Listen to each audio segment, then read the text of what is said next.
ఆయన చెప్పేదొకటి చేసేది మరొకటి, బయటికి మాట్లాడేదొకటి అంతరంగం మరొకటి.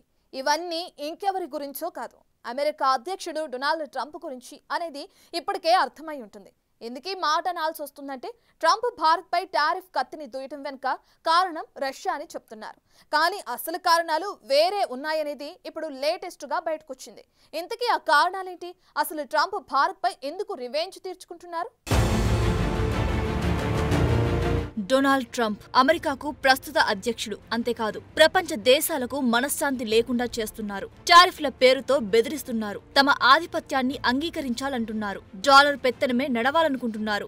ఇవన్నీ ఒకెత్తు అయితే భారత్పై ప్రత్యేక విద్వేషాన్ని చూపిస్తున్నారు ట్రంప్. భారత్పై టారిఫ్ల భారాన్ని మోపారు. ఎలాంటి చర్చలు జరపడం లేదు. తన సొంత సోషల్ మీడియా యాప్ ట్రూత్ లో అన్ని అబద్ధాలు చెబుతూ నోటికి వచ్చింది రాస్తున్నారు. అయితే బెదిరింపు లేదంటే టారిఫ్ మోతలు. మొత్తానికి భారత్ అమెరికా మధ్య ఉన్న సంబంధాలను సక్సెస్ఫుల్ గా బ్రేక్ చేశారు ట్రంప్. మరి వీటన్నింటికి ఆయన చెబుతున్న రీజన్ ఏంటో తెలుసా?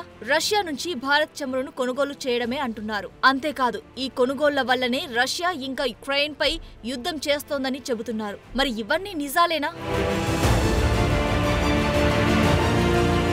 ట్రంప్ ఇప్పుడు ఒకే పనిలో ఉన్నారు. అదేంటంటే భారత్ వల్లనే రష్యా పేటరేగిపోతుందని ప్రపంచాన్ని కన్విన్స్ చేయడం. కానీ ఇప్పుడు ఈ మాటలను నమ్మే పరిస్థితి లేదు. ఎందుకంటే ట్రంప్ నిజస్వరూపాన్ని ఎప్పటికప్పుడు భారత్ బయటపెడుతోంది. అది కూడా కర్ర విరగకూడదు, పాము చావకూడదు అనే రీతిలో ముందుకు పోతోంది భారత్. సరే, ఇప్పుడు ట్రంప్ రివెంజ్ కు అసలు కారణం చెప్పుకుందాం.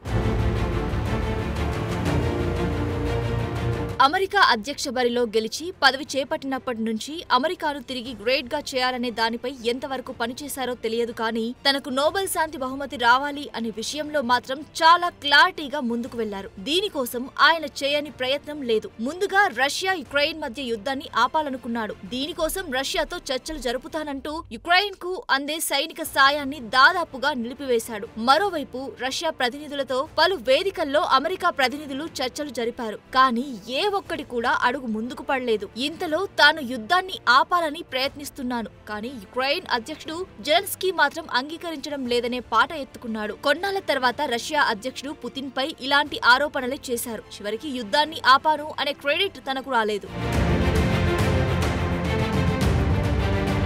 ఇలాంటి సమయంలో భారత్ పాకిస్తాన్ మధ్య ఉద్రిక్తతలు మొదలయ్యాయి. సంబంధం లేకున్నా భారత్ కు నచ్చదని తెలిసినా ఈ వ్యవహారంలో వేలు పెట్టారు. మరోసారి శాంతి దూతగా అవతారం ఎత్తాలని చూశారు. నిజానికి ఆయన చేసిన పని చేసి ప్రతిఫలం ఆశిస్తే బావుండేది. కానీ ఏం చేయకుండానే అంతా తానే చేశానని ప్రచారం మొదలు పెట్టారు. మరీ నిస్సిగ్గుగా బహిరంగంగా ప్రకటనలు చేయడం ప్రారంభించారు. ఓవైపు అలాంటిదేం లేదని భారత్ ఖండిస్తున్నా కనీసం పట్టించుకోలేదు. చివరికి మోడీతో చివరిసారి మాట్లాడినప్పుడు కూడా తనను నోబెల్ శాంతి బహుమతికి రికమెండ్ చేయాలని ఇప్పటికే పాకిస్తాన్ ఆ పని చేసిందని తెలిపారు. కానీ ట్రంప్ పాచికలు మోడీ ముందు పాడలేదు. దీంతో అహం దెబ్బతిన్న ట్రంప్ ఇకపై భారత్ పై కత్తులు నూరడం ప్రారంభమైంది.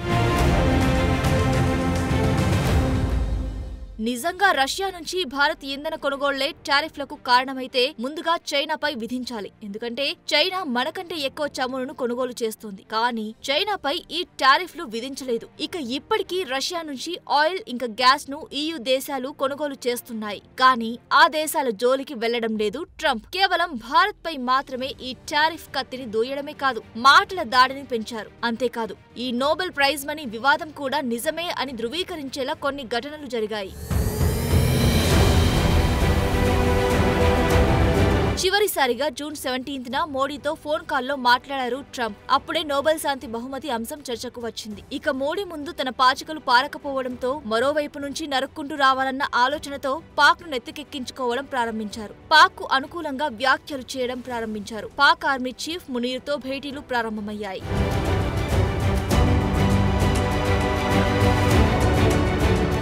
ఈ సమయంలో కూడా అనేక ఎత్తులు వేశారు ట్రంప్. జూన్ లో మోడీ G7 సమావేశాల కోసం కెనడాకు వెళ్లారు. ఆ తర్వాత మోడీని అమెరికాకు రావాలని ఆహ్వానించారు. క్రొయేషియాలో అధికారిక పర్యటన ఉందని సున్నితంగా ఆ ఆఫర్ ను తిరస్కరించారు. కానీ ట్రంప్ అసలు వ్యూహం ఏంటంటే అప్పటికే పాక్ ఆర్మీ చీఫ్ అసిమ్ మునీర్ అమెరికాలో ఉన్నారు. మోడీని కూడా వైట్ హౌస్ కు ఇన్వైట్ చేసి ఇద్దరితో ఫోటో దిగాలనేది ట్రంప్ ఆలోచన. ఈ విషయం ముందే గమనించి ట్రంప్ ఆశలపై నీళ్లు చల్లారు మోడీ. ఓవైపు ఇలా అన్ని పనులు చేస్తూనే మోడీతో ఫోన్లో మాట్లాడేందుకు ప్రయత్నించారు ట్రంప్. 4 సార్లు ఇలా ఫోన్లో మాట్లాడేందుకు ప్రయత్నించినా కనీసం పట్టించుకోలేదు మోడీ. నిజానికి ఈ చర్యలతో భారత్ దారికి వస్తుందనేది ట్రంప్ ఆలోచన. కానీ దారికి రావడం అటుంచి అమెరికాను ఖాతరు చేయలేదు భారత్. దీంతో ఇక తను అమ్ముల పొదిలోని ఆఖరిది బ్రహ్మాస్త్రమైన టారిఫ్లను ప్రయోగించేశారు.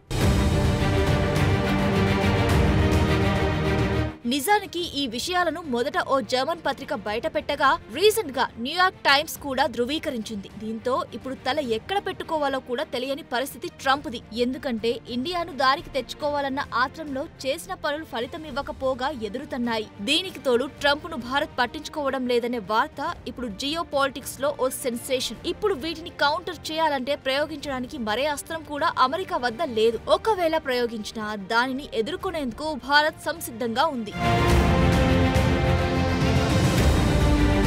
నిజానికి ట్రంప్ ఓవర్ యాక్షన్ చేయకుండా ఉంటే ఈ వివాదం ఇప్పటికే సద్దుమణిగేది. కానీ నోటి దురుసు, సోషల్ మీడియాలో ఇష్టం వచ్చిన కామెంట్స్ చేయడం ఇప్పుడు ఇరు దేశాల మధ్య దూరాన్ని అగాధంగా మార్చింది. చర్చించేది ఒకటి, ట్రంప్ బయటకి చెప్పేది మరొకటి. ఒకవేళ కాల్ లిఫ్ట్ చేసి ఏం మాట్లాడినా ట్రంప్ దాన్ని అనుకూలంగా మార్చుకునే అవకాశం ఉందనేది భారత్ ఆలోచన. అందుకే ట్రంప్ కు ఎంత దూరంగా ఉంటే అంత మేలనే ఆలోచన మోడీ సర్కార్ది. ఏం చేసినా ఏం చర్చించినా ఓపెన్ గా చర్చలు జరగాలనే ఆలోచనలో ఉంది. నిజానికి భారత్ అమెరికా మధ్య సంబంధాలు దెబ్బతినడానికి కారణం ట్రంప్. రష్యా భారత్ మధ్య ఉన్న దోస్తీ మరింత మెరుగవ్వడానికి కారణం ట్రంప్. చిరకాలంగా శత్రువుగా ఉన్న చైనా భారత్ కు చేరువవుతూ ఉండడానికి కారణం ట్రంప్. బ్రిక్స్ దేశాలు ఏకమవడానికి కారణం ట్రంప్. డాలర్ పెత్తనానికి ఎండ్ కార్డ్ పడేందుకు బ్రిక్స్ దేశాలు అడుగు వేయడానికి కారణం ట్రంప్. పశ్చిమ దేశాల్లో ఓ అలజడికి కారణం ట్రంప్. యూరోపియన్ యూనియన్ లో కాస్త చీలికలు రావడానికి కారణం ట్రంప్. అమెరికాపై ప్రపంచ దేశాల అనుమానపు చూపులు పెరగడానికి కారణం ట్రంప్. అమెరికా ఆధిపత్యం ఇంకెన్నాళ్ళు అనే ప్రశ్నలు లేవనెత్తడానికి కారణం ట్రంప్. ఇలా అమెరికా వెనకడుగు వేసేందుకు చేయాల్సిందంతా చేస్తున్నారు ట్రంప్. అసలు ట్రంప్ ఇలాంటి పిచ్చి నిర్ణయాలు తీసుకోవడానికి కారణం ఆ నోబెల్ శాంతి బహుమతేనా? ఇందుకీ ట్రంప్ కు ఈ ప్రైజ్ పిచ్చి ఎందుకు పట్టుకుంది? భారత్ ట్రంప్ టారిఫ్లను ఎలా ఎదుర్కొంటోంది? ఆస్తి ఉంది, పదవి ఉంది, పరపతి కూడా ఉంది. కానీ ట్రంప్ కు ఇప్పుడు లేనిది ఒక్కటే, అదే నోబెల్ శాంతి బహుమతి. ఈ అవార్డు ఇప్పుడు ట్రంప్ కు ఎప్పుడో అందని ద్రాక్షగా మారింది. పదవిలో ఉన్నప్పుడే సంపాదించుకోకపోతే ఇక జీవితంలో కుదరదన్న భయం ఇప్పుడు ట్రంప్లో కనిపిస్తుందనే చర్చ ఉంది. అందుకే తన మాట వినని దేశాలపై ఇలా ట్రంప్ తన టారిఫ్ కత్తిని ఝులిపిస్తున్నారనే చర్చ ఉంది. అసలు ట్రంప్కు ఈ నోబెల్ ప్రైజ్ పై ఇంత పిచ్చెందుకు? Anybody else would have been given the Nobel Prize. Me, they gave Obama the Nobel Prize. He didn't even know why the hell he got it, right, Obama? He still doesn't. He got elected and they announced he's getting the Nobel Prize. I got elected in a much bigger, better, crazier election. But they gave him the Nobel Prize. Ladies and gentlemen, the Nobel Prize will be won by Barack Hussein Obama. Right? Barack Hussein Obama got the Nobel Prize. He didn't even know what. He actually asked, why did I get it? Does anybody know? విన్నారుగా, ఇది America అధ్యక్ష ఎన్నికల ప్రచారంలో అప్పుడు అభ్యర్థిగా బరిలోకి దిగిన Donald Trump చేసిన వ్యాఖ్యలు. మాజీ అధ్యక్షుడు బరాక్ ఒబామా ఏం సాధించారని ఆయనకు నోబెల్ శాంతి బహుమతి ఇచ్చారు, అలాగైతే నాకు 10 నోబెల్ బహుమతులు రావాలి. ఇది ఆయన మనసులోని మాట.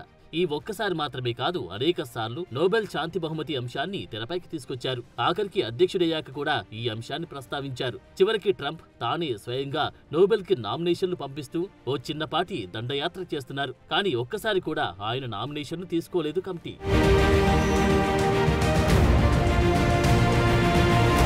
తొలిసారి 2018లో ట్రంప్ పేరును ప్రతిపాదించారు 18 మంది రిపబ్లికన్ సభ్యులు. నార్త్ కొరియా, యుఎస్ మధ్య చర్చలు నిర్వహించారని కారణంగా చూపారు. రిజెక్ట్ అయింది. 2020లో మరోసారి నామినేట్ చేశారు. పశ్చిమాసియాలో అబ్రహాం ఒప్పందాలు చేయించారని కారణంగా చూపారు. మళ్లీ రిజెక్ట్ అయింది. ఇక 2024లో మరోసారి నామినేట్ చేశారు. కానీ రిజల్ట్ లో మాత్రం ఏమాత్రం తేడా లేదు.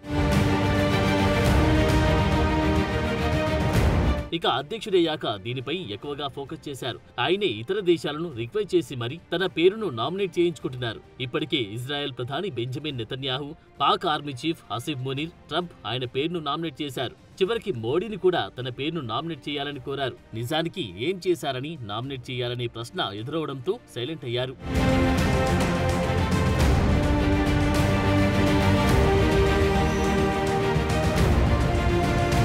ఓవైపు ట్రంప్ ఇలా అందరినీ అభ్యర్థించే పనిలో ఉండగా, మరోవైపు ఆయనకు తగ్గట్టుగా వైట్ హౌస్ కార్యవర్గం తమ పని చేస్తుంది. Thailand, Cambodia, Israel, Iran, Israel, Hamas, Rwanda, democratic republic of Congo, Serbia, Kosovo, Egypt, Ethiopia, Bharat, Pak మధ్య సంధి కుదిర్చింది ట్రంప్ అంటూ ఊదరగొడుతుంది. నిజానికి థాయ్, కాంబోడియా మధ్య సయోధ్యను కుదిర్చింది మలేషియా. భారత్, పాక్ మధ్య డీజీఎంఓ స్థాయి చర్చలతో ఉద్రిక్తతలు ఆగాయి. ఇజ్రాయెల్కు మద్దతుగా ఇరాన్పై దాడులు చేసింది తామే అని ట్రంప్ ప్రకటించుకున్నారు. ఇందులో శాంతి ఎక్కడుందో ఆయనకు తెలియాలి. మరో ఇంట్రెస్టింగ్ విషయం ఏంటంటే, ట్రంప్ అధికారం చేపట్టిన తొలి 6 నెలల్లో ఆఫ్రికా, పశ్చిమాసియా, మధ్య ఆసియాలోని 240 ప్రాంతాల్లో 529 దాడులు జరిపింది అమెరికన్ ఆర్మీ. ఇక ఇరాన్పై అయితే బంకర్ బ్లాస్టర్ను వాడేశారు. అక్కడితో ఆగలేదు ట్రంప్ పనితనం. ఏకంగా అంతర్జాతీయ సాయాన్ని నిలిపివేశారు. ఇన్ని చేసి తనకే నోబెల్ శాంతి బహుమతి ఇవ్వాలంటున్నారు. ఇక రష్యా ఉక్రెయిన్ యుద్ధాన్ని సాకుగా చూపించి జెలెన్స్కీతో అమెరికాకు అనుకూలంగా ఉండే ఖనిజాల ఒప్పందంపై సంతకం చేయించుకున్నారు. ఇందులో మానవతా సాయం ఏముందనేది అసలు ప్రశ్న.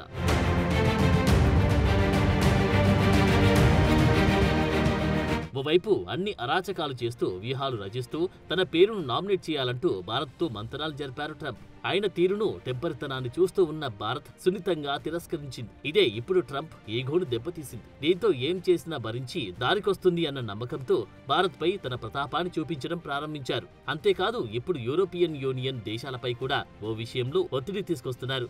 EU కూడా భారత్పై అదనపు టారిఫ్లు విధించాలని డిమాండ్ చేస్తున్నారు. దీనికి సంబంధించి ఇప్పటికే చర్చలు జరుపుతుంది ట్రంప్ కార్యవర్గం.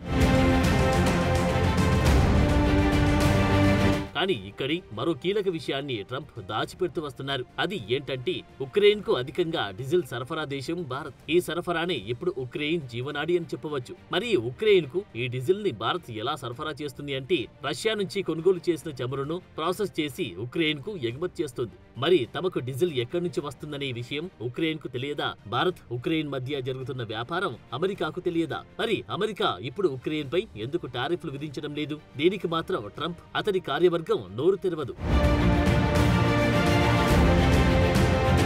నిజానికి పైన పిట్టను చూపించి కింద మసాలా నూరాలని చూస్తున్నారు ట్రంప్. ఇవి ఇతర దేశాలపై పనిచేస్తాయో ఏమో కానీ తమపై కాదంటోంది భారత్. అయితే ట్రంప్ టారిఫ్లతో భారత్ కు మాత్రం నష్టాలు తప్పవు. కానీ వాటిని భరిస్తూ కొత్త మార్కెట్ ను అన్వేషించడం ఇప్పటికే ప్రారంభమైంది. ఇందులో భాగంగానే ఇప్పటికే జపాన్ తో పాటు అనేక ఆసియా, EU దేశాలతో పాటు చైనాతో కూడా చర్చలు జరుగుతున్నాయి. మొత్తానికి ట్రంప్ పుణ్యమా అని భారత్ మేల్కొంది అనేది మాత్రం నిజం.